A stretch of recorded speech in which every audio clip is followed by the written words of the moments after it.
How's it going, everybody? It is Matty here today with week 9 of the H.A.M Radio Podcast. I am the hentai-loving host here. I'm gonna go second. I'm Noah. What's with the hentai loving host? I'm trying to give myself a title. Oh, Lone, you weren't here last week. Yeah, he forgot. Or we forgot to tell him because Lone is the hentai for the story. Yes, so. And then Lone is the king of kangaroos. We haven't figured out mine yet, although we're gonna go off the fact that he only knows nothing. Noah Pearson. Okay. No, I don't want to know that's too negative. Don't. Damn it, man. Mine is about loving hentai. All right, I don't want to hear it. Interrupt. Introduce yourself, Lone. Okay. Hi, I'm LoneVaultWanderer. I am the king of kangaroos, apparently. Your turn, Angel. And we have a guest. Fuck. Hi. Who are you? Do I just go? Hi. Hi. Who are you? Hi, I'm Angel. Hi. All right. Cool. So I don't have anything cool like hentai or kangaroos. Your name is awesome. He's an artist, Angel. but that's all we'll say about that. So, speaking of art, while we're talking through this intro, we're gonna show you the results of a little Photoshop contest we did. Noah took a ridiculous selfie. And I photoshopped a picture like this where it was like a bunch of cool kids. Let's talk about the backstory real quick. Me and Matt were on Skype, and I was playing something on my PC, and I was just talking to him, and he just started giggling, and I was like, "What's so funny?" And he was just like, "No, don't worry about it." And for about 35 minutes, this kid is just giggling. And I'm like wondering what the hell he's doing, and then he sends it to me on Twitter, and I mean, you'll see in a link below, or I don't know, Matt, what you're gonna do. I'm just throwing them up on screen as we go along throughout this intro. I just want you guys to see the results because we decided we'll just throw the best ones. They're basically every Photoshop creation that anyone ever made for Noah's face. And they're just hilarious. There's like one of Noah and the Avengers. There's one of him like sitting on the moon and stuff. Like it's ridiculous. And, it's like Noah's been everywhere. They're fantastic. All the people who did that, you're amazing. Yeah. Angel, I think you did one, right? Yeah, I think I did a few. Yeah, you did like a compilation. Angel was the one who did we got the first 4 from Angel. Yeah. And you did the one where I was like this doesn't sound racist, but I was standing next to a bunch of African American individuals. There was another one where I was shit. What was I doing? I can't remember. There was like so many. There was you like as Noah bites in like a piece of food. That was from Not So Ordinary Gamer. Yeah. He did one, and he's like introducing the new Noah bites from like Pizza Hut, and I was like, God damn it. So we're somewhat considering doing this every now and then as something for you guys to get involved in because it was hilarious looking at these. Like they actually made us crack up on Skype, and like when I was sitting in school, no one said like he just texted me another picture. I'd be like, oh my god. Yeah. I just noticed one thing. We never picked a question for this week. Son of a bitch. What's your favorite color? No. Welcome to the H.A.M Radio Podcast. Professionals. Because I was ready to read, the normal line I do every week, and I look down and I see the question. I'm like, you were a question, son of a bitch. Yeah. Okay. What's your favorite JRPG and why? Answer this question with the hashtag H.A.M Radio time. And if you're not a JRPG lover, what's your favorite RPG outside of a Bethesda game? Just say Pokemon. Pokemon. For me, the first game that comes to mind, and the reason I say JRPG is because I looked to my right and I looked at my Yosuke Hanamura statue, and I was just like, Persona 4. Jesus Christ. But anyways, go ahead, answer that question that we just came up on the spot. This is just mine's Mass Effect. I go, I'll go with Mass Effect. Mass Effect is fucking Mass Effect and Borderlands are 2 of my favorite. Although I wouldn't call Borderlands like an RPG. Yeah, I guess it is. Yeah, no, it is. It definitely is. It is, yeah. It's really hard to pick outside of Bethesda, to be honest, but... No, it's not. I just named 2 off the cuff, Matt. But then, you look at the next level of what Bethesda sets. Limit everyone to JR. I just want to hit you. This is one of those days. I just want to. All right, so the question has changed. What's your favorite RPG outside of a Bethesda game? Bang, boom, bop, bitch. Oh, that's a good question. Is that included in the question, or no? That is the question. Okay. All right, this is great. I love how this is going right now. Okay, let's move on to the news roundup. That's sarcasm. More so the Hoax roundup. We got a few hoaxes to talk about this week. What else is new? And then we actually have a piece of interesting news that I recently discussed on my channel. So let's start off with the hoax roundup. That's kind of what we're going to be talking about mainly. So let's start with the first one. A Twitter user by, of course, the name of Flexer DC. Any hoaxer needs to have DC in their name, it seems like. It's so fucking ridiculous. Yep. Okay, so he photoshopped a picture of Pete Hines and the senior director at Bethesda Game Studios discussing how Ron Perlman wouldn't be able to make his flight to Bethesda Game Studios to record some dialogue. And like, at first I fell for this, not like in the way where I was like, oh, this is something, but like, you know, I was like, what did the Fallout fans think of this? Put it on my Twitter and stuff. And some people brought it down to a science. They're like, yeah, if you look at the pixels of the text and the picture itself, you can tell why it's fake. But I don't get why this is happening again. Why? Because people love when we talk about it. And I'm not even talking about us specifically, but it's just people love drumming up this shit. And I don't get this attention-grabbing bullshit. Like, it just happens so much. It's like, why? Well, I wanted to say something about that. Like, if you actually think about it, you know, when you take a screenshot of a direct message, if that picture was true, technically that person would have to have hacked into Pete Hines' account. That's how the message, like, that's how the direct messages looked. If he was actually in Pete Hines' account. How was that possible? If I got into Pete Hines' account, I can imagine. Yeah, you would do more than that, right? With your Twitter, like his Twitter? I just tweet out, like, Heinz ketchup specialist here. Oh, for the love of God. I thought you were going to say, like, I Fallout 4 and now. No, you Heinz, you pun it. Oh, my God. I made this one picture so long ago, and I put it on my Twitter. It was so funny. It was literally like Pete Hines' head just poking out in the corner in a Heinz ketchup bottle. Yeah. Oh, yeah, I remember that. You're a horrible person. It's so funny. But, it's like when people like look at me and like, hey, Noah, where's your arc? And it's like, okay. That's good. I had every place I've worked at 3 different places in my life so far. I'm only 19, turning 20. Okay, but every single place I've worked, I've always had a coworker that has at one point said, hey, Noah, where's your arc? And they thought it was the funniest thing, and every single time that person immediately becomes Hitler to me. Oh my God. Just stupid. And I know there's going to be some fucktard commenting, hey, Noah, where's your arc? Okay, ha ha ha. Thumbs up your comment. You're hilarious. No one's having a rage about his arc. So, what the fuck was I going to ask? Holy shit. No, I think it's not even 2 a.m, like when me and Lone were trying to record a podcast where I'm just already forgetting shit. That was the time I wasn't there and you recorded it at 2 a.m.? Yeah. What am I, like, what is this, in shambles without me? Yes, clearly. We need you, Noah. Yes. Well, anyway. Okay, that's what I was going to say. Why the fuck, I feel stupid. Like, anytime I look back at a hoax, I look back in retrospect and I'm like, what the hell was I thinking? Because why would someone contact Pete Hines through DMs? They're in the same fucking building. Hey, Pete. See what he's wearing? I'm gonna slide into your DMs, Pete. What's good, buddy? Can't record anything with Ron Perlman. Oh, shit. Call his mobile. Like, what? Not even that. They would either email or just walk up to him. That's what I'm saying. In an office. Like, yeah. Someone made a really good point who was actually turned out to, and I had no idea this person followed me, but it was like the PR of Crytek. And, and he was like, well, honestly, if this were true, they wouldn't tell the head of PR first. They'd tell, like, the producer, the person who actually legitimately runs that, not the PR. Right. It's not like Pete Hines is delivering information to their crowd, So it's like he just took 2 common names, this hoaxer, and just fucking tricked the community again. And it's like, fuck you. That's all I got to say. Fuck you. Yeah, we're getting a little bit sick of the hoaxes, to be honest. But what can you do? Mainly because every week there's a news clip we talk about, and there's a new hoax, and it's like, okay, what do we think about it? It's stupid. It's been relatively quiet, when you think about it. Yeah, and that's okay. That's gonna happen, Yeah, it's gonna happen, but it's just been this wave. Because speaking of hoaxes, we got a second hoax.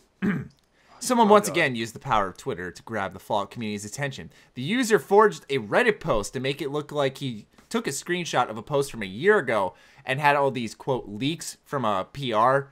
It was about, like, the Wolfenstein expansion, console ESO, as well as Fallout 4. They called it the Walking City. Oh, shit. When I saw that, I rolled my eyes. I was like, the Walking City. Yeah, because if Bethesda did that, I would laugh right in their face.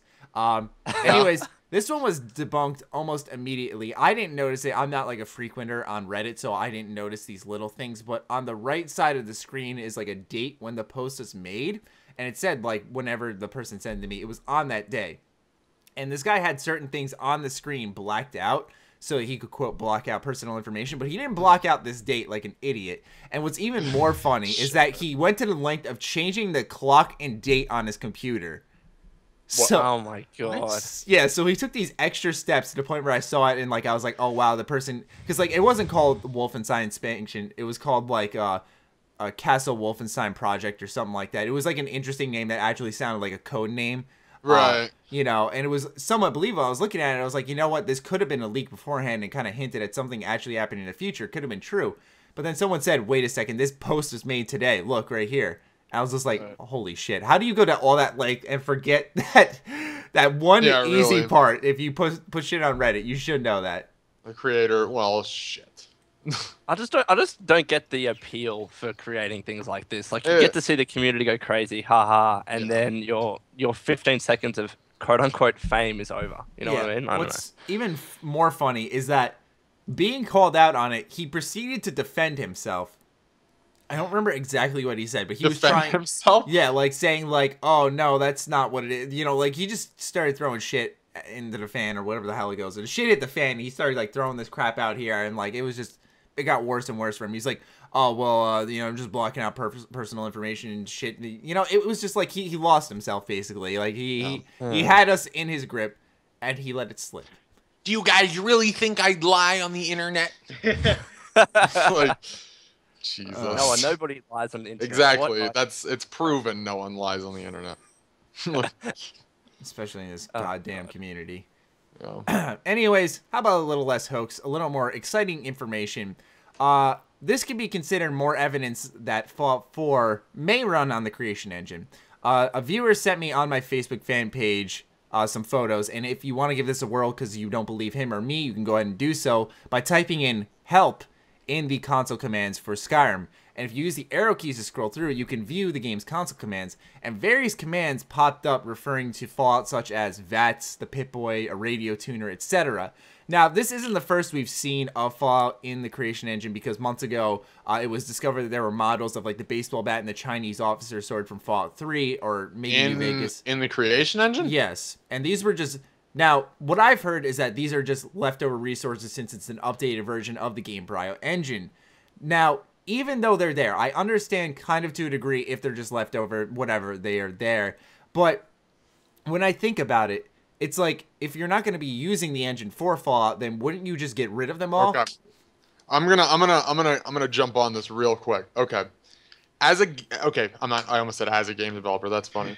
If you think as a game developer and you write, let's say, code or functions to, I don't know, jump as a character, okay, the next game, and you write it for game A, the next game you make, game B, you're not going to rewrite that jump function and stuff. You're just going to take it and put it in. So if they already had all the code and stuff from like Fallout and stuff, you know, even though it may be an updated or new era engine, they're not really gonna rewrite all the code. They're just gonna take a lot of it and put it, you know, I'm sure there's new code that was written, but not all of it was new.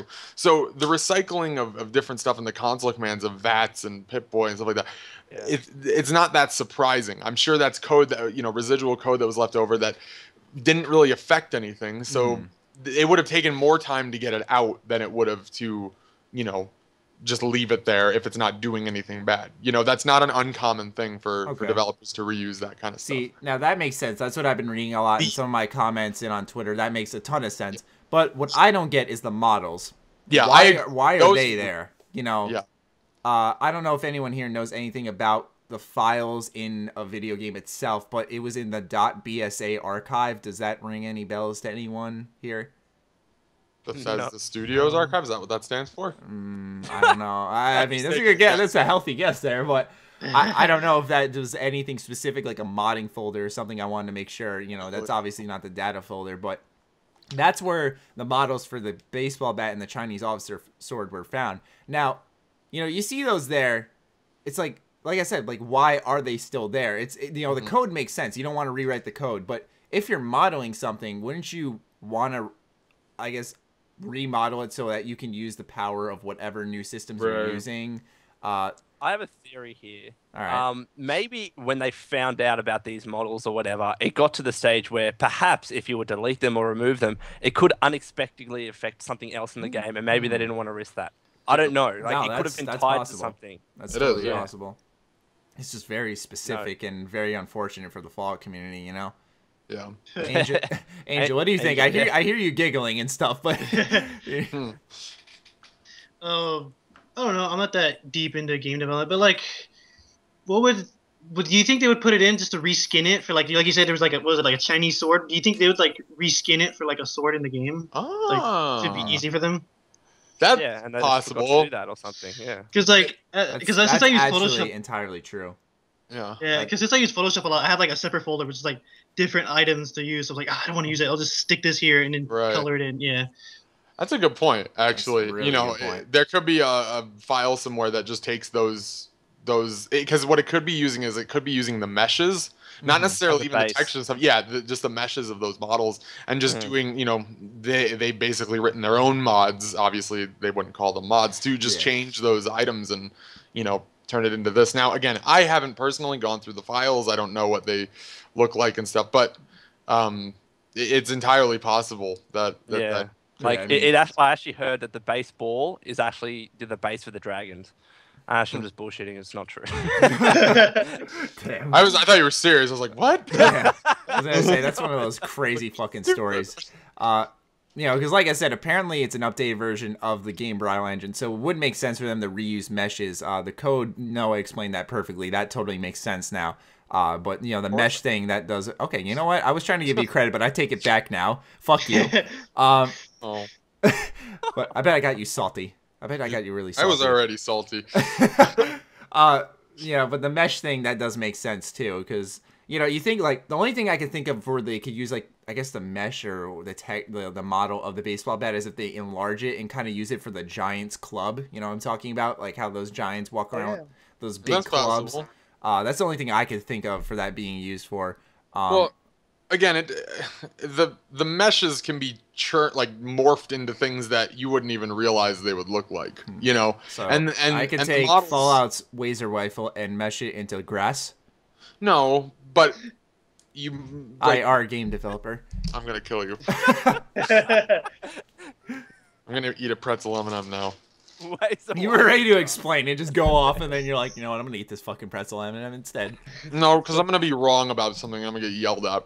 Do it anyways. This is a YOLO podcast. All right. Well, where we live life on the edge by talking about video games. For example, in Unreal 4 and Unreal Engine 4, you can do mesh morphing. So you take a mesh that looks like one, and then you can do not an extensive amount of changing, but a little bit of changing to it to make it look like another mesh. And then you can just have a file that, or a line of code that adds another texture to it to make it look totally different. Now, is this what they're doing? I don't really know. What they could be doing is attached to the model files could be like a weapon type, you know, like it does this much damage, it does this, has this durability, blah, blah, blah, blah, blah, you know, all that. I forget what the name of that is in programming. I do.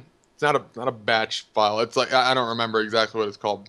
But there could be something like that they're using as like a residual kind of thing. I'm just going to mute my mic, but we'll move on to the Fallout and Elder Scrolls Spotlight. Sorry, just my mom ordered takeout, so I don't want you guys to hear my dog barking and shit. I got Robbie's. I got a chicken parm sandwich and some chicken tenders for chicken those. Parm? Yeah. Chicken You're really parm. Italian. Dude. I'm really Italian. Italiano. All right. So What'd your mom get? What'd your mom get? I don't fucking know. The fuck do I care? I'm hungry. I'm going to get my food. Did your brother get anything? No, my brother's not home. What'd your dog get? He has a specific food from the vet. Yeah. And it's for his stomach because he had a surgery when he was a little puppy. Aww. So, I bet you feel bad now. No, I don't. All right, whatever. My dog's already made all the noise he can, so forget me muting my mic. That was just an unnecessary interruption. Anyways, before we even move on to the spotlight, I wanted to highlight one more thing. Do you guys think that with these pieces of code being in the creation engine files and the models, do you think are they there for future use? Do you feel? Probably. You think so? I think maybe maybe they were using those assets or those files or whatever earlier in the stages of Skyrim just to test out a weapon. So that's why they had the Chinese officer sword, and then they just left it in there. I don't know. I don't think it's indicative of anything in particular. One thing, Angel.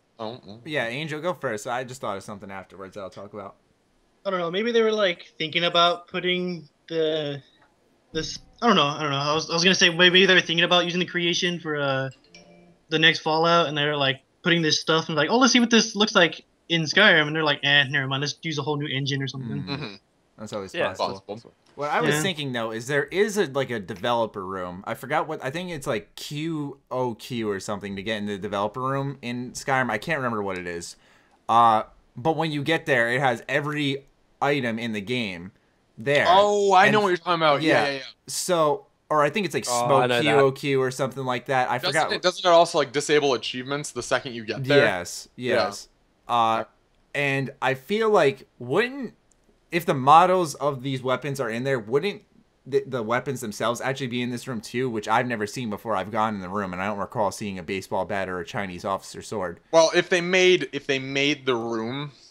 And again, like I said, it holds everything that's in the game, any item that you can. Well, if they made the room, they can still take it out, like if they don't want to be. Now, this goes back to what I was saying though. If those items are being remorphed or remeshed into something through another file or line of code that we haven't found yet, then they could be there. They just look entirely different and are named something entirely different, and we just don't know what it is. All right, I was just trying to feel that one out and see. That's a good question.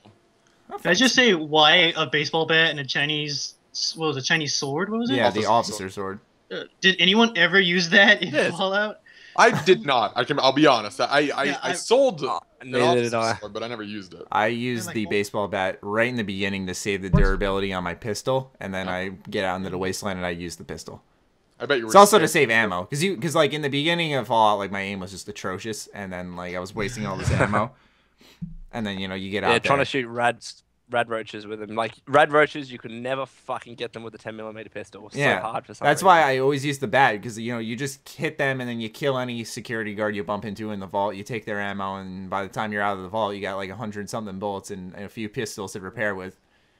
Yeah, but then Butch is like, you gotta save her from the red roaches. But then you shoot his with the 10mm pistol. That's what I did. You guys ever see that prank video by Ice and Fire? And it's like Butch calls like the water treatment department. Oh my God. I was saying that. It's so funny. You showed me that. We were on Skype one time and you said that. It's so funny because like the person like thinks it's an actual person freaking out when it's just Butch and his like soundtracks. I love it. It's so funny. If you guys haven't checked out Eyes of the Fire, be sure to do so, because he literally takes any good Bethesda game and a few others like GTA and stuff, and like he takes the tracks from these characters' audio and he uses them in prank phone calls, and they work perfectly. It always turns out well. I love that. What's the name of this? Ice and Fire. Jam? Ice and Jam. That's what it is. Ice and Fire is. I'm thinking of like Icy Hot. That's what I'm thinking of. Yeah, oh my God. I always get the two confused. Yeah, Ice and Jam is what it is. I apologize, but yeah, like one time, if anyone's been subscribed for a decent amount of time, then you'll know that on Christmas Day, he let me upload his Gary prank phone call. It's like a very Gary Christmas. Yeah, it literally is like him calling someplace, and he's like, Gary? Like that, and the guy's like, yeah, I'm fucking Gary. What do you want? Like, so good. Gary. Anyways, we'll move on to the Fallout and Elder Scrolls Spotlight like I wanted to do earlier. Choke on your fucking meatball parm. It's not a meatball parm. It's a chicken parm, first of all. Oh, sorry. You can choke on my meatballs, Noah. All right, who wants to spotlight something here? Something. This isn't every week we come to this bit. We're like, shit, we need to take All right, I'll go first because I have mine written down. Or Angel, do you want to go first because you had one prepared like right away? Yeah, I have mine right now. All right, you go. So what would like to go first? Yeah. It's a random event. It just happens like, and where is it? I'm on the Wikipedia looking at it. It's on near Oasis, I think. And like you can just be randomly walking, and this guy just walks up to you, and he's like, I forgot what he says, but I remember him going, "The wasteland has been reborn." You try talking to him, and he's like, "I don't know," and he just falls to the floor and dies. And I was like, "Oh God, what just happened?" That's so weird. He just falls on the floor and dies. Oh, okay, I see the speech. I've seen the ground reaching the sky with its outstretched arms. The wasteland is reborn, and he just dies right after it. That's so weird. That's crazy. Yeah. I don't think I've ever found I've never that. had that. No, That's pretty crazy. that's the beauty about Fallout. You've played the game again. for hundreds of hours. Another week of learning something new about Fallout. Yeah. This is unreal. I can't believe it. This game has been out for 7 years. Well, how the fuck is this possible? That's excellent. I want to pick on Noah now. Noah can go. Okie dokie. Well, lucky for you, son of a bitch. Yeah. And mine is, again, copying out and going about all of the Bethesda games.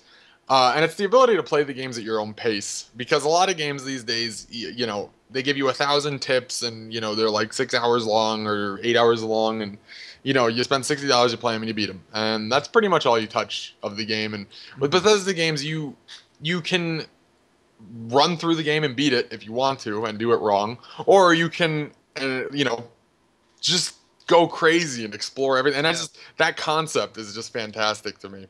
You never even have to finish the main quest. Exactly. See, I'll be honest, I never beat Skyrim.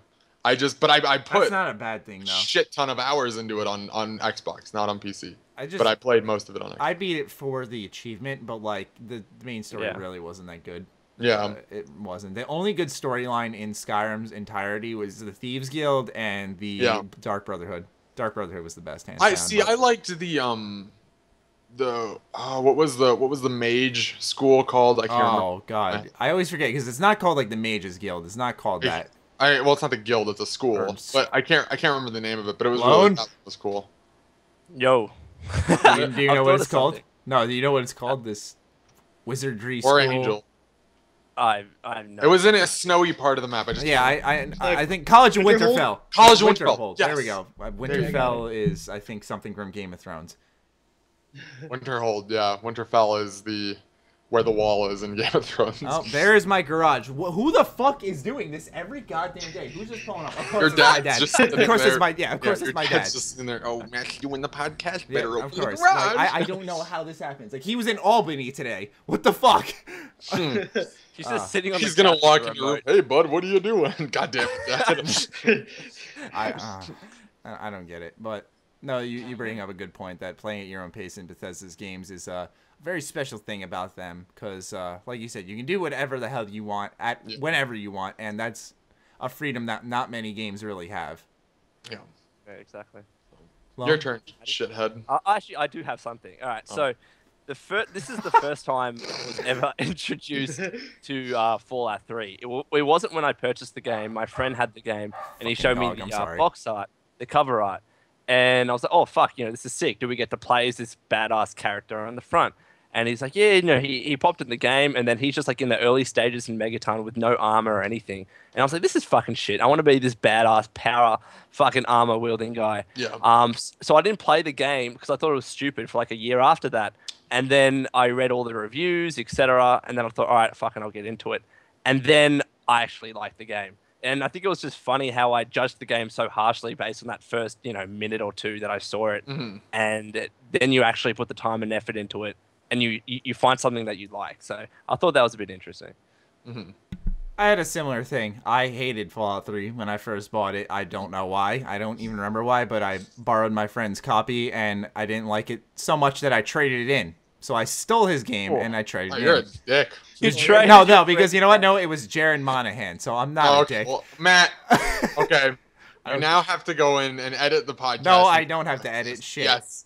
My name is Matt Schroeder. Your name is Noah Pearson. No. Yeah, it works like that. It works like that because I say it works like that. I quit. I can hear the hate typing. Yeah. I can hear the hate typing towards Jared. You act like people are gonna hunt this kid down. They probably and like drag him into the woods and just kick the shit out of him or something. No, we can only hope. We're gonna mute that bit now. Anyways, I guess I'll go on to. I guess I will because I'm the only one left. I'm gonna talk about Bethesda's prison fetish because it's hilarious how literally mainly in Elder Scrolls, how you always start off in a prison or a prison-like environment, like this enclosed space. Like in Morrowind, you start off on this little room in a boat. In obviously Oblivion, you're in a prison. Skyrim, you're a prisoner. in Fallout 3, you're in this small ass vault. You know, I think New Vegas is one of the few games. Actually, Bethesda Game Studios didn't make that, so that doesn't count. So you get what I'm saying here, and it's like one of those weird trends where there's got to be a reason why they like picking this prisoner fetish thing, and I wonder if it's because it's like one of those fresh starts kind of. You know, you can throw them into the heat of the story right away. I guess it's like an easy way of saying, okay, you're prisoner. Your character is like an unknown to the world. Make him what you want it to be, you know. Whereas in Fallout 3, to be, you know, you were a kid that then became a not kid. An adult. A not kid? No, not an adult, a not kid. That's how they're known. Okay, thank you very much. But you know what I mean. Like, you weren't a prisoner, but in Skyrim, New Vegas, you weren't really a prisoner in New Vegas. You just got shot. But anyways, you're a prisoner of someone's gun hold. They're fucking pointing it right at you. You're a prisoner of emotion. You're really feeling for the character. Yeah. It's funny because I could give two shits about the character in New Vegas. I think it's like you start in this small enclosed space, and the reason for that is because once you do enter the open world, it seems much more grander and more just, you know, breathtaking, I guess. Because, for example, Fallout 3, you start in the vault, you walk out, there's this huge open world that you can do whatever you do. I guess it makes that distinction much, much more effective if you start in a much smaller spot. I don't know. That's true. That's very true. Good point. Because like Fallout 3 essentially starts off like it's going to be a linear first-person game, and at the first hour you're out and you're like, okay, there's a lot to do. Where do I start? Well, the reason I cared about the character in Fallout 3 was because, like, you were as a kid, it was your dad, you know, you wanted to find. Whereas in New Vegas, you were just this guy who was bringing a letter, or not the letter, but the chip to somebody, and it was like, okay. And I don't know, a lot of people are going to disagree with me, as they always fucking do. No, they won't disagree. I don't think a lot of people disagree, because I don't think New Vegas's story was really good, but it was more so the choices you can make in it that were really good. And that's true. You guys can't be eating my M&Ms, right? No, you're fine. Okay, I heard when you fucking crunch down like that, yeah. Anyways, Fallout. I think, like, I've been a defender of New Vegas because I do like it, but I didn't like how you were playing at this character that already had a backstory or already had a history. With Fallout 3, it was this brand new story that you kind of imprinted yourself onto the character. With New Vegas, the courier had this whole backstory, which is really fleshed out in the last DLC. I think many people didn't like that. It wasn't really you. It was just character that you're just feeling the shoes of, the courier. So that's I don't know. I think that's the biggest nitpick I have of it. That's totally true. Anyways, let's move on to the fourth bit. What we're playing, favorite gaming news bit, sometimes just our favorite news bit in general. Who would like to go first? I want to go first. Oh, okay. I didn't finish asking. Someone else Can go first. first. Can I go first? I want to go first. Fuck it. So I've been streaming a lot lately, actually. Those of you who follow me on Twitter probably have been seeing me streaming. I've been streaming Hearthstone. Shout outs to Nissan for that birthday donation. Thank you again, Nissan. You the boss. But yeah, so I've been streaming. So if you would like to follow me on Twitter and see when I stream, that would be cool. Also, I've been... I'm sorry, I forgot what I was saying. Favorite news is that GTA will be playable on the 13th of April at 7 p.m. Eastern Standard Time, which is pretty awesome. So good guy Rockstar, makes it. They delay the game twice, and then they make it the earliest possible you can play it is the day before, the middle of the day, which is just like, thank you, Rockstar. You are. This proves. Bethesda, I like Bethesda, but Rockstar will forever be one of my favorite companies. I'm sorry. I like how they picked a universal date. They were like, all right, it's going to be, I think it was midnight BST, and everybody can know from there when the game, came out for you in your country and you could play it. For me, I think it's April 14th on a Tuesday at 8 a.m. So, it's good to know that everyone plays it at the same time. It's not unfair. Yeah.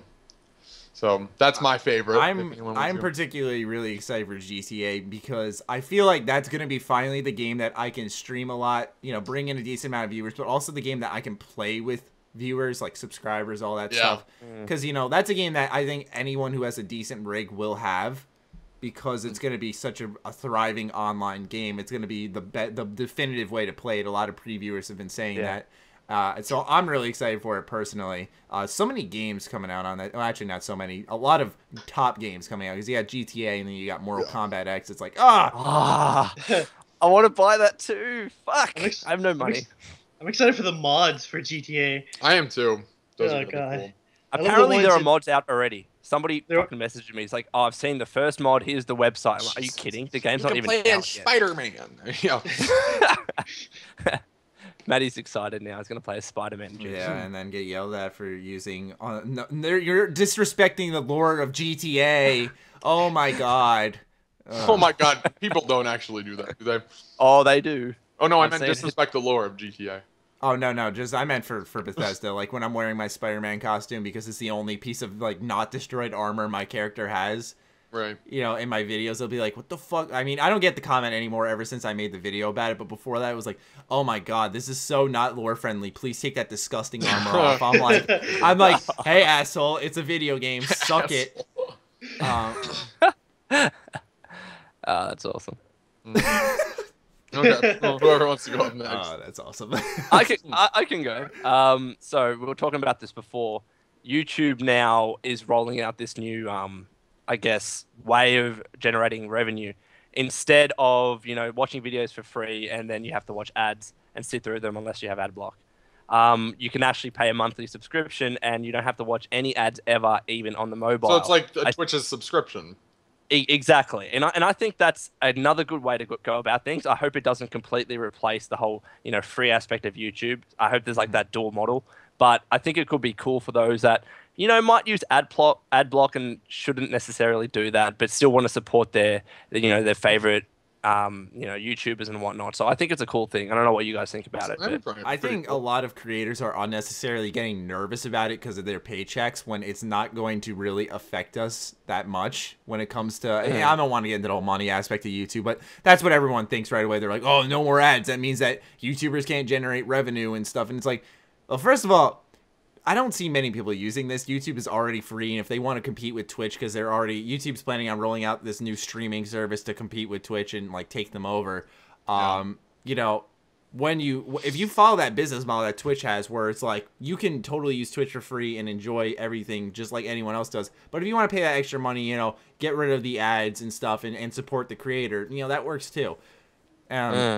I think a lot of people are too worried about the money when it comes to it. And it's just like, it's an option. That's all it is. It's a way. Exactly. And like, I've heard that it's also going to be kind of like, in a way, I guess a good comparison would be like Netflix, where if you're paying this subscription money, you're going to get access to specific Google movies, for example, we'll say, that only subscribers can see. I've heard that's another part of it that could happen.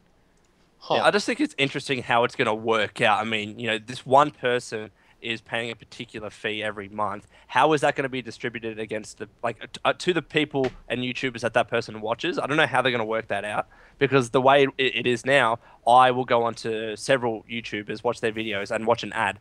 If, I watch the entire ad, they'll receive a percentage of that. But if I'm just paying a monthly subscription and I watch all of these YouTubers, is that subscription going to be distributed to them? Or does it go into Google's pot and then Google then distributes that according to some sort of formula? It'll be weird. Probably.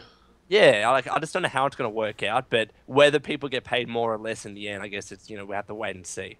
Mm-hmm. Yeah, I mean, it's a long time coming, but like if ads really bother you that much, people, don't pay Google. Just download AdBlock. Yeah, download AdBlock. Really I'd rather you download AdBlock, deny me of my revenue, than you paying Google so that they have even more money. I'm sorry, but they have a fucking enough. Don't give them more. Seriously. Actually, I read this article a while back. Google is actually not making a profit on YouTube. Wow, that's impressive. They're not. Like, it's incredible to think about, but they're not turning a profit. Out of curiosity, where was this article? I'm wondering. And when was it?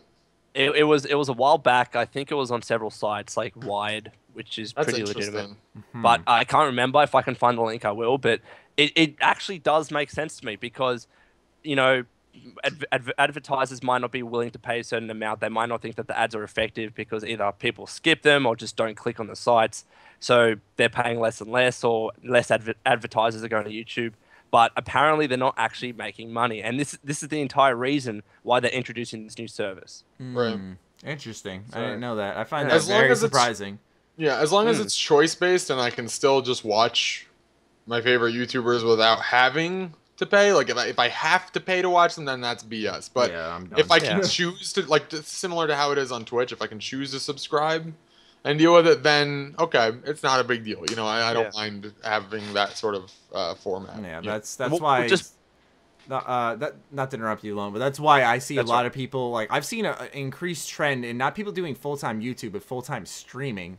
Yep. I wonder if that's why, because, like, Google is obviously going to have to make a move eventually to, you know, make more money. And this is the first step. This isn't that bad. As long as Google and YouTube together respect the fucking creators, don't give them this bullshit, you know, and respect the viewers who don't, if they don't want to pay money, don't make them.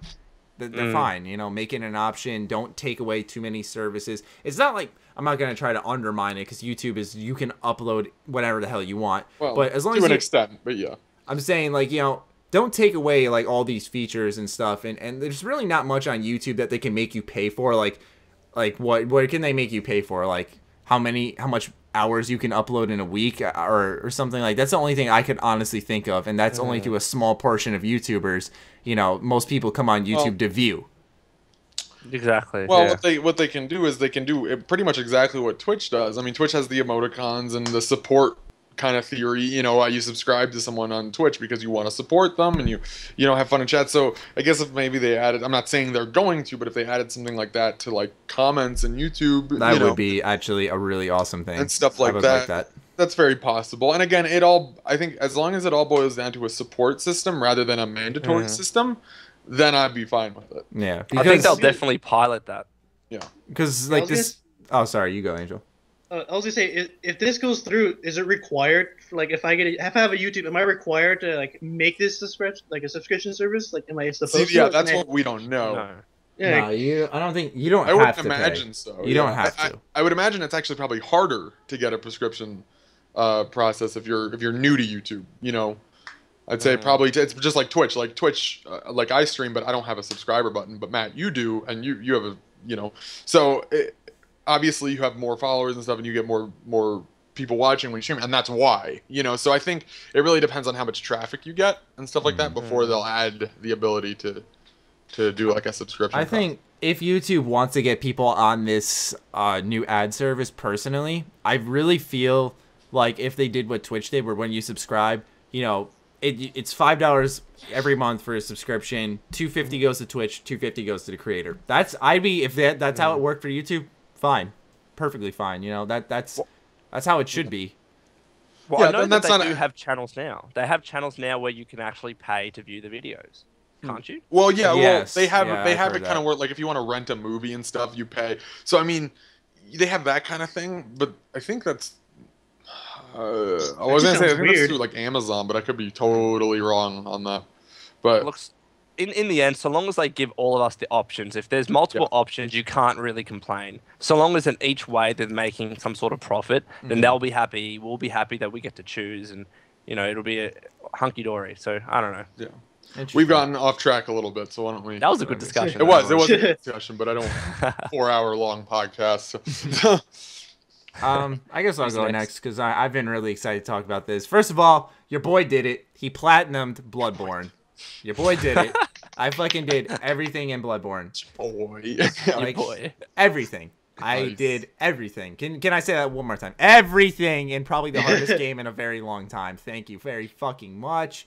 I'm proud of myself. Anyways, that's what I was mainly playing. Oh, how long did it take? 60-ish hours. Jesus fucking hell. Yeah. It was. And what's funny is that I'd say 52 of that was in my first playthrough. Since I had the whole game basically memorized, my second playthrough took me like a day. And like that was with me like getting up, going out, like doing stuff too. I still managed to beat it in a day, which was, I thought, hilarious. But yeah. Sick. Yeah. So I'm really not playing any games right now because after I platinum Bloodborne, I'm like, okay, I'm going to take a small gaming hiatus and I'm going to go outside. and, go to the rink? Yeah, go to the rink. Shut up. Suck my balls. So what gaming news I really do want to highlight this week is I didn't know this is real. This is a thing, people. Ratchet & Clank PS4. It's real. It's actually real. Did anyone here know this? Again? No. I did not know this. No one knew this? Well, wait, hold on. What are we getting? A new a new Ratchet and Clank game for the PlayStation 4? Or a remake? We're getting a brand new game. Okay. I didn't know this. That's cool. I went like Insomniac. Someone tweeted at Insomniac and said like, how's the progress on Ratchet and Clank going for the PS4? We haven't heard a thing on it, and they're like, the game is looking and playing amazing right now. And then I'm like, no way. And I go on their website, Insomniac, and they're like, we're using, they give their bullshit business feel where they're like, yeah, we're using the power of next gen technology to fuel the amazing Ratchet and Clank series to a new level. I'm like, holy shit, there's Ratchet and Clank PS4. So then this got me thinking, where's Sly Cooper? Huh, Sony? Oh no. Where is Sly Cooper? That is like one of my...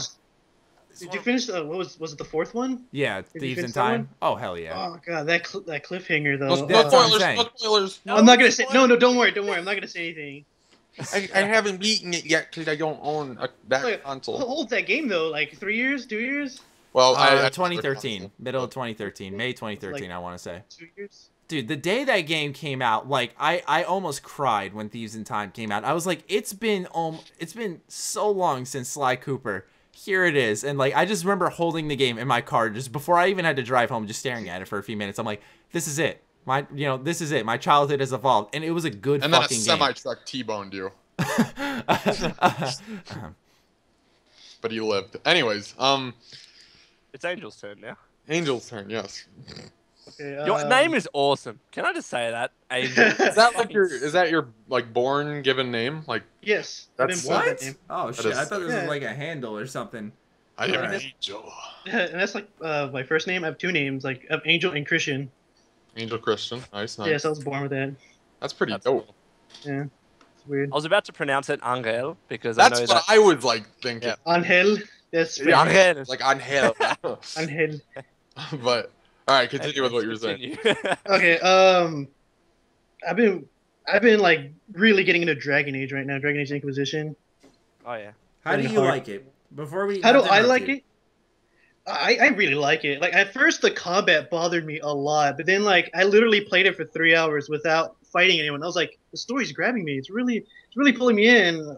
I don't know. It's getting me now. I was really into it. All right. So, how far are you in this game? Oh, where am I? I'm like towards maybe close to the end. Okay. Do you think this game deserved its Game of the Year? Like its nominees and actually its winnings of Game of the Year. I want to say you actually. Hey, Bioware paid the right people. Ooh. I think it does. It's a really good game. See, for me, the game was. And I do apologize to the listeners. There was a brief connection issue there. But my issue with Inquisition was that it was such like an MMO like game. The way the areas were set up and these fetch quests, it was not that good. Like I would have given this game a flat out fucking 7. Like it was just like no, there was mistakes everywhere, and people are like, this game is worthy of your time, and it is the best game that has come out all year. Like fuck and no. But if you do like it, I will try to respect you. I watched your video about it, and I was like, well, that's how like I pretty much stopped playing because I saw your video, and I was like, no, let's take a break from Dragon Age. And I recently got back in, and I was like, dude, this is really good. I really liked it. But I'm not gonna go off and say it's like next gen Skyrim or whatever. No, I don't think it's that. But Skyrim with guns. Yeah, Skyrim with guns. Yeah, I just feel like. It's a good game, and I love the characters in the game, and the choices you make are interesting to a degree, but that's about it. Like, see, they like everyone always hypes up the whole you're the Inquisitor, and like you can decide people's fate on your throne, which is like a cool aspect of the game. But like that was so underwhelming because half the people's fates I were judging were these like throwaway garbage characters that I didn't even remember from a certain area, and. The way it works is interesting. Like, you can bring in people from the war table, or like you use the war table to hunt these people down, and then like your kingdom or whatever you want to call it goes out, or your army goes out and gets them and like brings them to you and decide their fate. It's interesting because you do play like the head of the universe in that way, but in the same token, it's just there's Danganronpa 2. It's better. Yeah, I understand. I remember there was a part where like I was supposed to like bring someone in, and like I didn't know that they were, because apparently when I did that it was a bad thing and everyone disapproved. And I was like, well, what did I do? There was no information given to me. Yeah, that's a good thing. I mean, BioWare is they make good games, but like I don't know. I just feel like like you got Mass Effect and you got Knights of the Old Republic, and it's like those are just so much better. And Dragon Age Origins was, in my opinion, the only good Dragon Age game. Dragon Age Origins, I put so much time into. Oh my god, this is why I love BioWare. They're so good, but like I was just disappointed with Inquisition. Really, I can't help but say that because I can understand why people like it, but I think its rewards were so unwarranted that pissed me off and just turned me off from the game as I went on. I feel the same way, but with Mass Effect. Which one? All of them? Just 3. I just did not like 3 that much. A lot of people didn't like 3. I didn't hate 3. I liked it. And a lot of people hated the ending. See, I thought 3's ending was good. It's a good ending, but it didn't factor in any choices you made in the 2 previous games. Yeah, that's true. That is very true. But it's like 3 did their story, like the way the story went. Like I won't spoil anything for you, but like your choices mattered the whole way through that. Like it was an incredible journey. Just the ending was like it was like no matter what, you're gonna get the same ending. Yeah, exactly. Yeah. Like I could have been buying Mass Effect 3 for the first time, and you could have had your save file ported from Mass Effect 1 to 2, and then 2 to 3, and you would have gotten the same ending as me. And that's bullshit if you ask me, but it's still a damn good game. You think they'll do that for 4? Is there Mass Effect 4? It's not going to be Mass Effect 4. I'm sorry. I know, but that's what I'm just like. That's all. That's all. Oh, that's a placeholder name, but they're starting over. The reason why I think is like because 3 could have been this epic thing that like was the shining example of how you end a series, but they fucked it up. They're starting over. They're going 1 to 3 again, brand new character, new generation. I guarantee it, and they're not gonna fuck it up. That's possible. That is very possible. I mean, just use the same universe, you know. Yeah.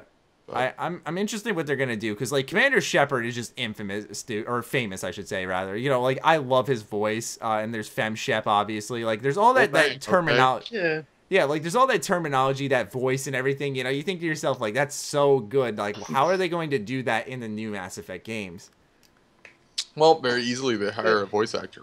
Did you play as the male one or the female one? I played as male. I'm not at that point in my gaming career where I'm like, I'm tired of playing as a dude. I'm going to go play as a female, feminism, and all that It's funny. Who did you play as through all the Borderlands? Oh, you're right. I always played as a girl in the Borderlands. Too. Yeah. Dude, because the sirens were really good. Get that's wrecked, why. bitch, Yeah, like, get wrecked, bitch. Get wrecked. But like, let's admit, like the females in Borderlands kick ass. Like they're so They were good. fucking Although awesome. my Zero was fucking dope. Yes. Although combined, to be fair, it was good combined with your Siren. That's the thing I love about Borderlands. It's all teamwork, man. Yeah. Good shit in that game. I can't wait for 3. It's gonna happen. You need a siren in Borderlands. If you're playing as a group, someone needs to be the siren. I was more than happy to do it. Like Lilith, I think it was. Yeah, she was Lilith awesome. Lilith was the first one, and then the second one was Greg. I don't remember her name, so I'm gonna... Greg. I love Greg. Yeah. I love when people cosplay Greg. It's so awesome. Oh man. You guys seen that? Was it the Handsome collection or whatever? Handsome Jack collection? Yeah, I'm mad because they don't have the first one. Like, how do you have a collection? I didn't know that. Yeah, they only have pre-sequel and 2. Pre-sequel was fun-ish. It was fun if you liked the mechanics of Borderlands. It was fun if you liked Australian jokes. Yeah. See, there was a few of them I got and I actually thought were pretty funny, but like some of the story was just so fucking boring in the pre-sequel. It's also the characters you played as were just these side characters that you totally forgot of from the previous Borderlands games. Yeah. Like why did they make Hammerlock a playable character? That would have been so good. The guy you meet in the beginning of Borderlands 2. Yeah. That would have been perfect. He would have been a good playable character. But like, it was a little blonde girl. She was awesome. Tiny Tina. I think they Tiny Tina. She was fucking awesome. I think they made her a playable character, but it was in DLC. I could be wrong on that. I know she had her own DLC. Yeah. My friend and I were playing, and I think it was a DLC in Borderlands 2. And I'm like, shit, where's Tiny Tina? She would make this DLC really cool. Yeah. No joke, like a minute later, you just hear Tiny Tina on the radio. What's going on? Like, this is sick. She was the best character, guaranteed. What's going on, guys? Tiny Tina here. But I know what you're saying. Subscribe to me on YouTube. Yeah. Follow me on LinkedIn. No. I didn't mean to take away from... Wow, we went off track there. Angel, you were talking about what you were playing, which is Inquisition. Do you have any gaming news you wanted to discuss? Oh, no, I'm scrolling through websites. I don't know. Nothing popped up recently that interests me. That's true. It was a little bit of a slowish time. It kind of was. I'm trying to think. Usually there's like one... I mean, there was Deus Ex Mankind Divided revealed. There we go. Yeah. In fact, Human Revolution was so much fun. I never played the original Deus Ex, but I had so much fun playing through Revolution. I struggle with liking Human Revolution. Like you're just wrong. I felt the same. Like I was like, I like it, but it's kind of. I played it stealth, and that's why I had so much fun with it. You act like I ran around like that casual gamer who doesn't know how to do stealth and just kills everything. Dude, where's my ACR with red dot in this game? How do I quick scope? How do I quick scope? Yeah. 1v1 me on Rust. Yeah. 1v1 me on Human Revolution. All right. Anyways. Let's move on to the fan questions this week. We got a doozy of them. Questions. The first one comes from zombie_gamer98 asking, what are some of your earliest memories of Fallout, and what are the memories that have defined the game for you? Walking through the metro at 3 a.m.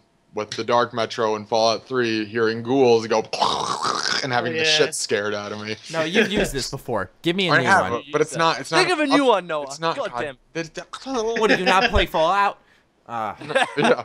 Actually, well, like the first memory I had of it was me and my friend Ian playing the game again at like 3 a.m. And this was before I bought it. He had it, and we were playing it, and he like just started it, so we were just kind of in the vault. We only played a few hours of it, but it just looked really cool to me. So those are like my first earliest memories, but that's about it.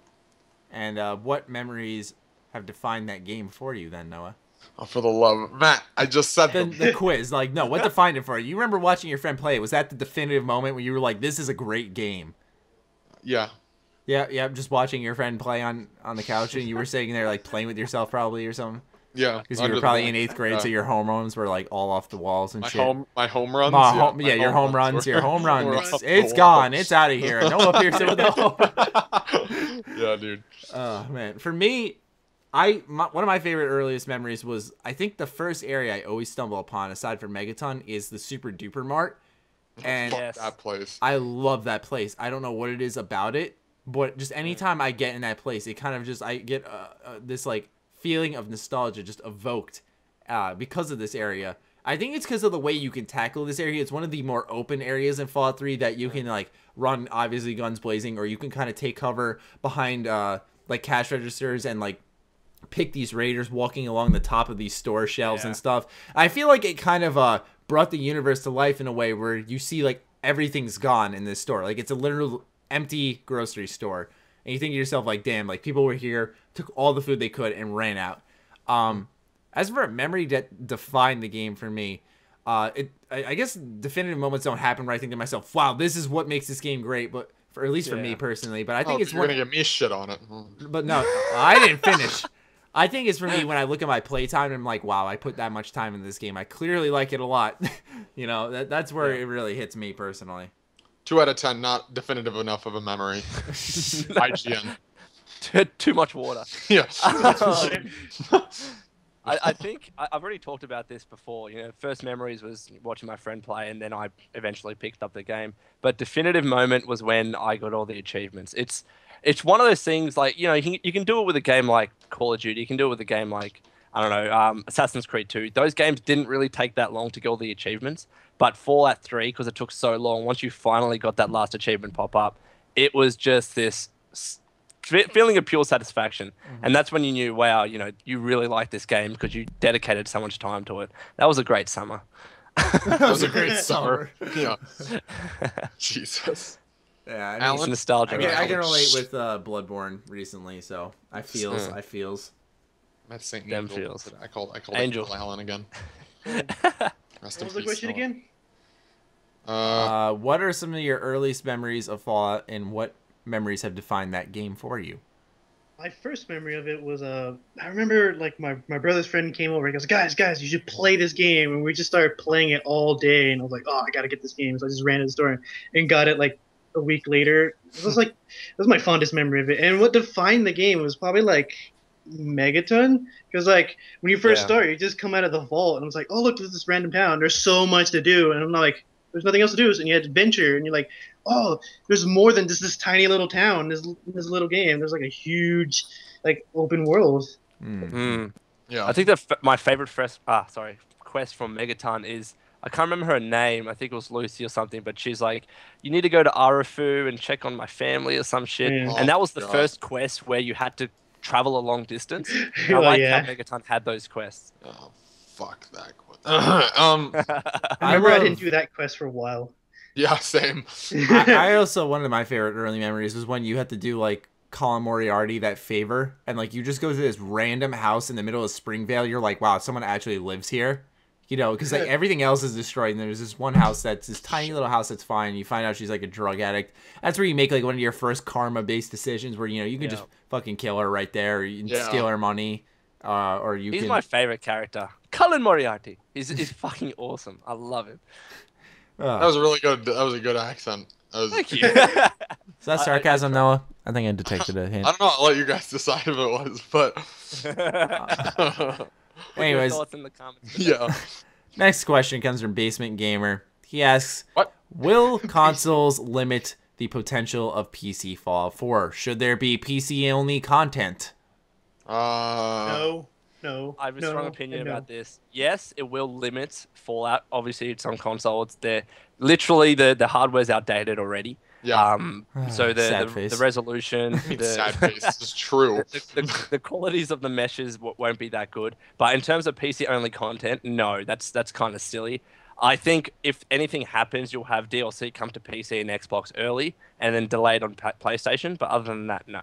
Literally, Lone answered that exactly as I would have. So GG Lone. Like, because that was my only smidge of answer I had, and we briefly discussed this before the podcast, was that, you know, Microsoft gets, like, I remember for Skyrim, I think they got everything like a month early, and then it turned out to be like a year early because, you know, Bethesda and PlayStation just don't seem to work out well, and Skyrim on PS3 just didn't work, but, in terms of, yes, like, I agree that the consoles will limit the potential of PC Fallout 4.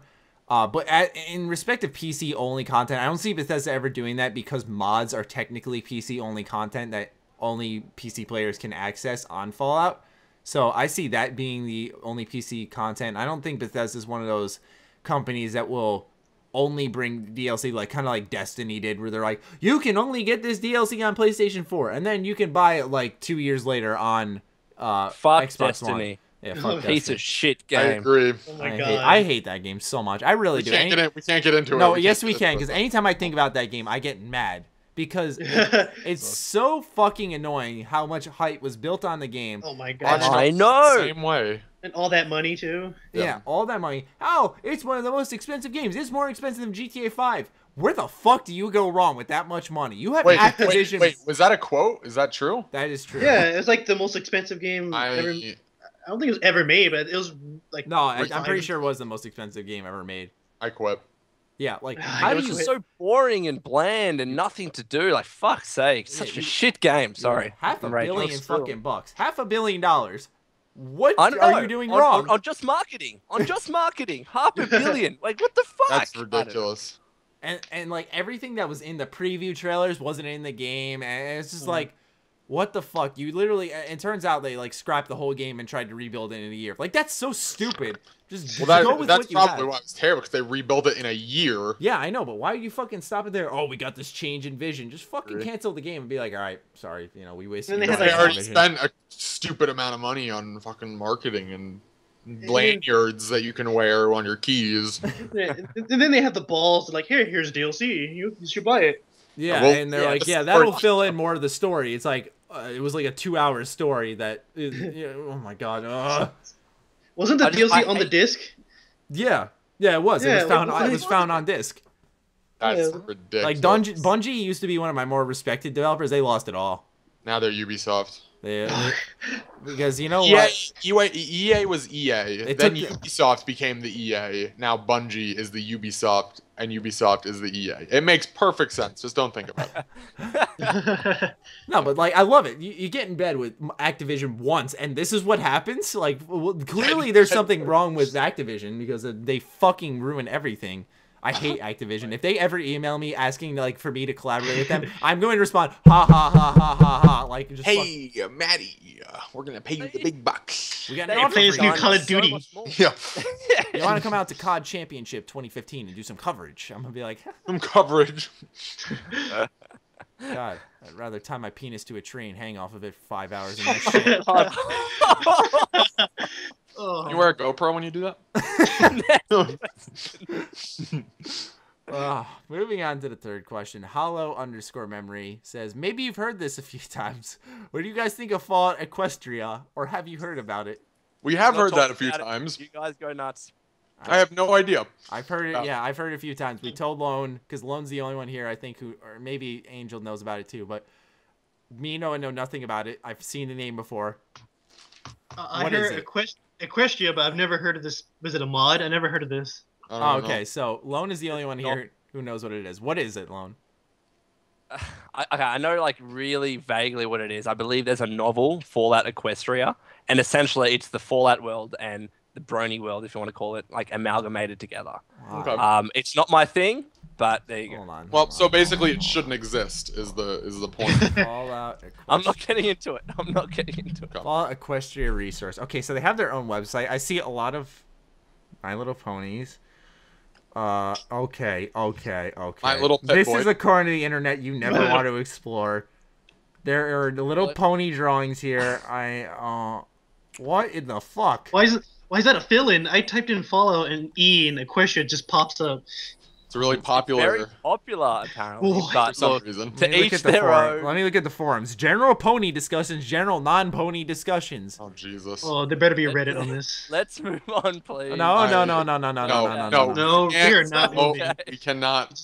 You All can't. right, let's go to general discussion. I want to see if I can find a funny post here.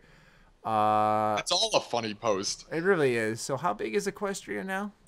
I want to know how big it is. Just wondering if we were hypothetically accept all side fix as canon, approximately how large in square miles, kilometers, acres, okay, you people are weird. Would Equestria have been to incorporate all the locations mentioned? Perhaps large, if not larger as Pangea.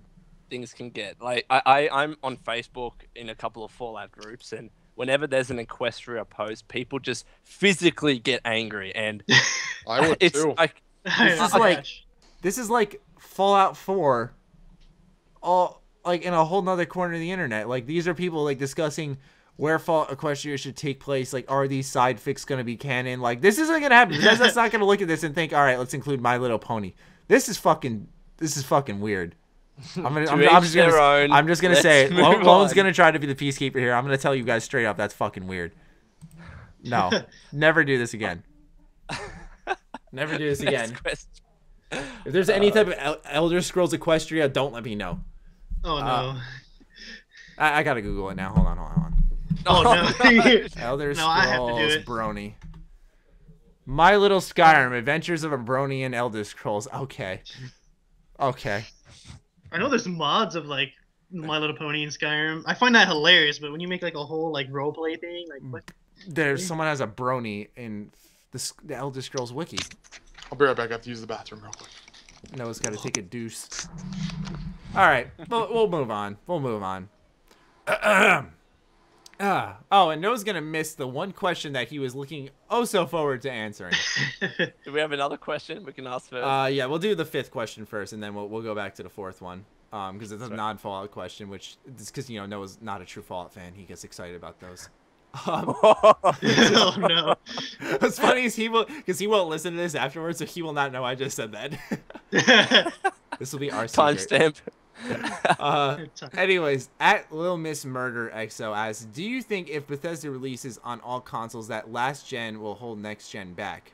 Now, this can be considered similar to the PC question, but what this person's asking is really, do we think that Bethesda is going to be having 360 and PS3 in the consideration for Fallout 4? And if so, how much will it hold this game back? We've seen a few games work decently, spreading across all these systems.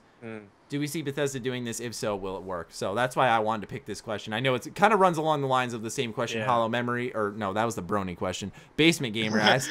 But I just wanted to get some thoughts on just last-gen Fallout, 360 and PS3. Look, I think that you still have some developers clinging onto the last, gen hardware because there's such a huge base for them. But if you have a company a game like Call of Duty, which has predominantly usually done all of the platforms possible, and now they're finally moving on, there is no way you'll see Bethesda going, sticking with old gen hardware. Call of Duty likes to milk their fans. They like to get as much money as possible, right? So if they're moving on, Bethesda is definitely already gone. There's no way they're making old gen hardware. Or the old gen game, rather. Yeah, I agree. Yeah, see... Thanks, Noah. You look at...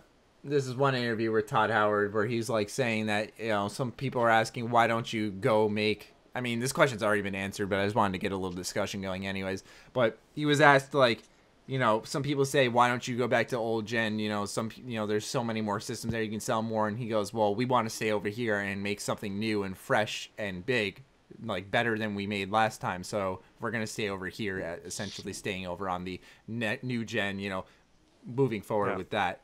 Right. Only thing I'm worried with is, the learning curve. I don't know how steep it is for developers.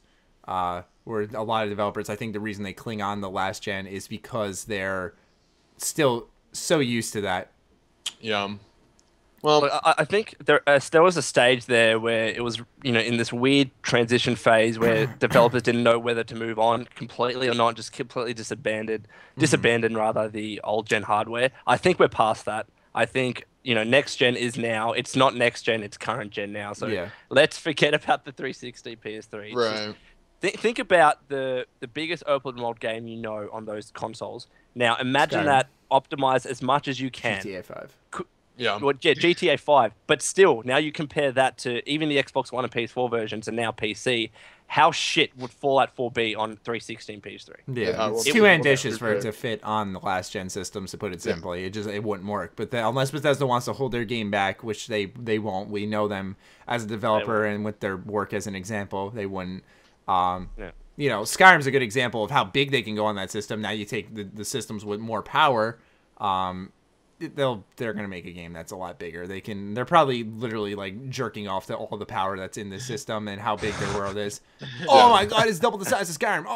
It's fucking Pete Hines jerking off a ketchup bottle in the corner or something. Yeah. I have a question. All right, go for it. Do you think if they go through with this, have it on past gen and current gen, do you think they would, if they ever do it, do you think they would be 2 discs on past gens, just like Fallout 4 on 2 discs? Do you think they would do? They'd have to. That's the thing. Think about it this way. Let's assume that Fallout 4 would be as big as GTA 5. GTA 5, if you buy the hard copy, which no one would do, but if you do, there are 7 discs to install on the PC. 7 on PC. Now, okay. I think it would be close to that number if you had. I see. Anytime I think of a game with multiple discs, and Lone, I'm sure you'll relate. Rage is the game I think of. Yes. For the 360. Oh my god, I remember. Yeah, 3 discs. If you want to play multiplayer, enter the additional disc. No, I don't want to fucking do that. Yeah, Wolfenstein was 4. The New Order, it was 4 discs. Oh Jesus. See, it's just you got to this point in the game, and they're like, "All right, enter disc 2." No, that completely breaks the game. They try to transition from cutscene to all right, insert the disc now, find out what happens next. I'm like, come on, just fucking fit it on 1 disc. Yeah. But well, it's also it's also thanks to Microsoft in a way, because I know Sony and the PS3 use Blu-ray, where Microsoft just used normal discs, we'll call them. So that's part of the reason why Microsoft had to use 3 discs for some of their games and shit. It was ridiculous. And think about it this way. If Rage was a game that needed 2 discs, how many discs is Fallout 4 going to need? Because Rage was not really open world at all. Yeah, it really was. It kind of was in a sense, but it's definitely not as big as Fallout. It was very graphically detailed too. They could make it fit, but they could do what other developers do and cut out features, and they're not going to do that. They're not like that. You don't want a dumbed down version. Yeah, have you seen like Dragon Age on past gen and in current gen? Yeah, I've heard because my friend Vinny, he bought it for like his PS3 because he really wanted to play it because he was away at school and he was like, this is fucking terrible. And like, the frame rate drops and like the graphics don't look good at all. See, that was one of the reasons why going back to Inquisition, why I wasn't big on it is because no one talked about how much of a failure that version was. Like, I've heard that the graphics in Dragon Age Origin were, like, on par with Inquisition. Like, my friend said, like, everything's muddy looking. Like, it's just awful. And, you know, it just doesn't run well or anything. And then he got on this Xbox One because he just bought it. He was like, this is a totally different game. Like, you have no idea.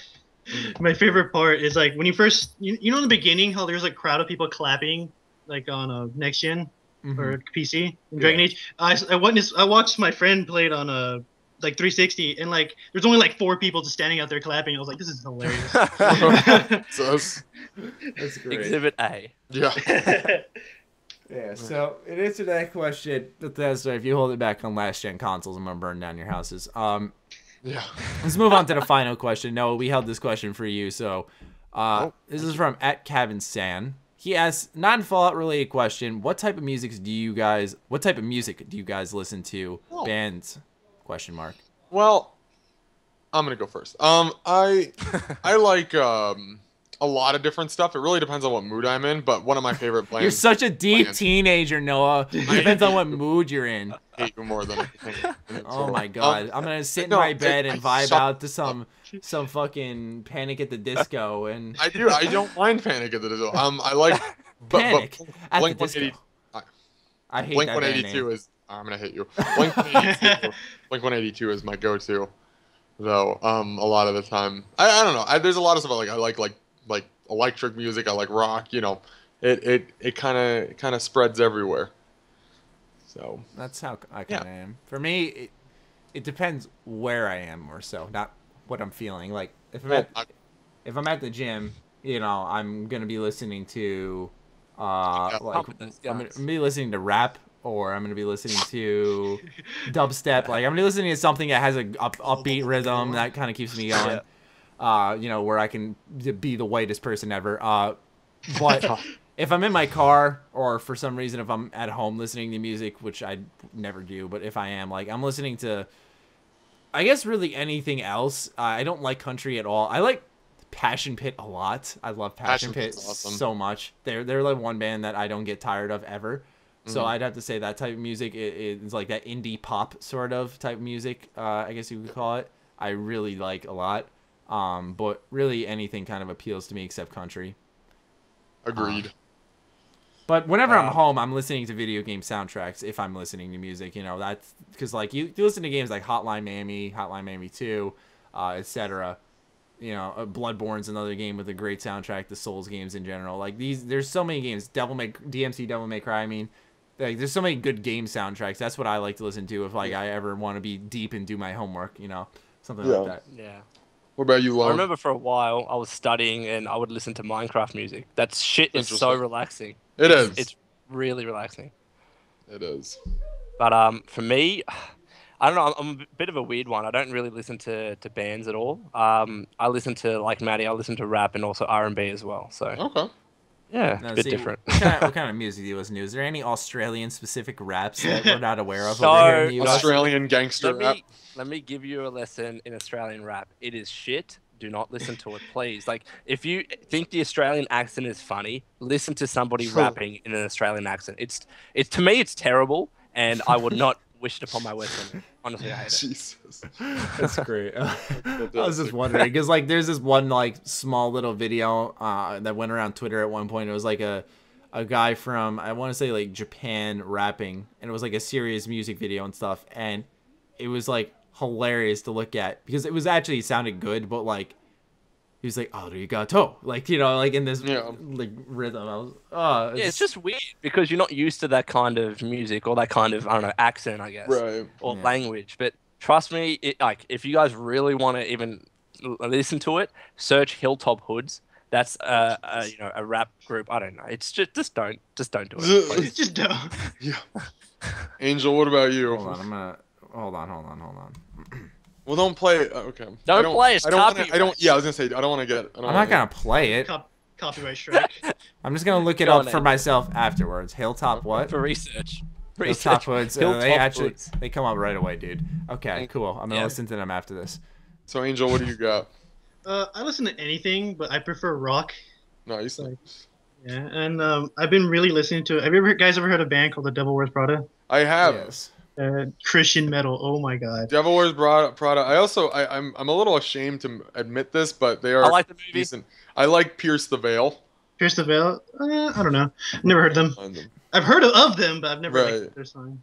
Yeah, I might get hate for that, but I don't know. Shut up. And I've been listening to them a lot lately because I just recently went to one of their concerts. Mm-hmm.